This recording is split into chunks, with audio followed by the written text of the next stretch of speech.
In this video, I'm going to show you how to link workbooks in Excel. So this is really easy to do, and I'm going to quickly show you how you can do that. So the first step is that you want to make sure you have two workbooks opened.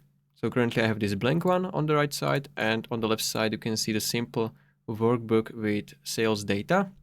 And to link them, I'm going to type equals in the blank cell, and I'm going to select the data from this workbook like this, and it's going to create this simple formula, and you can see it's going to link only these specific cells. So from A1 to E5, I'm going to press enter, and it's going to paste the values over here like this, but you can see the formatting isn't included, so you have to manually format it.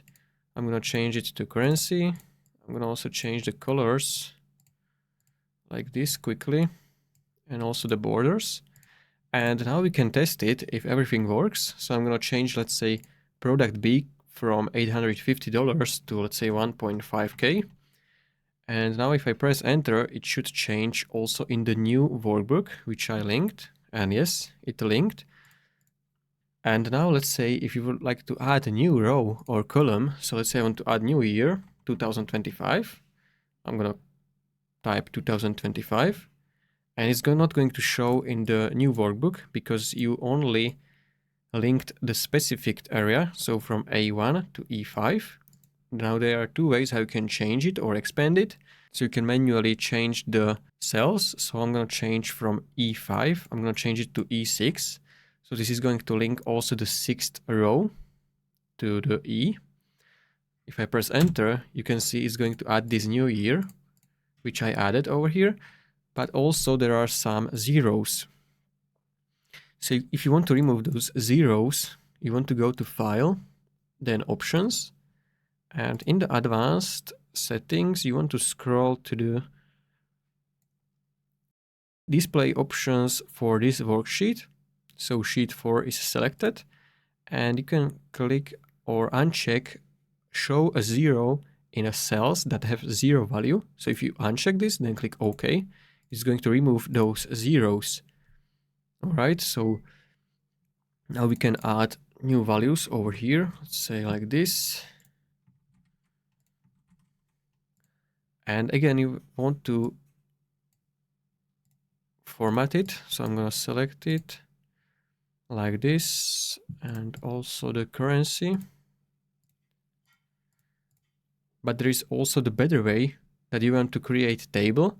So if I select all of this, and I'm going to press Ctrl T on the keyboard, and I'm going to click on OK. So you want to create a table.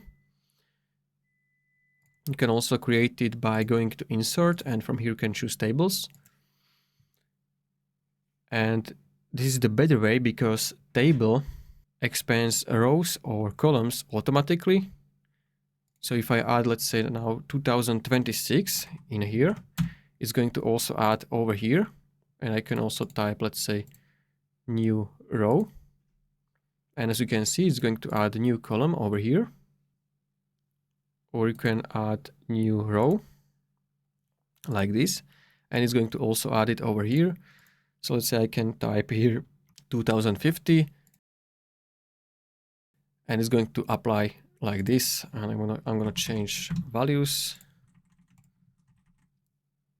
like this. And we can expand it. So you have to click on this double-headed arrow to see the numbers like this. If this is the large number, we can also add some values in column E. So let's say this is going to be product D. So like this, and now we should be able to see it. So this was the quick video how you can link workbooks in Excel. If you found this video helpful, consider subscribing for more tutorials like this one.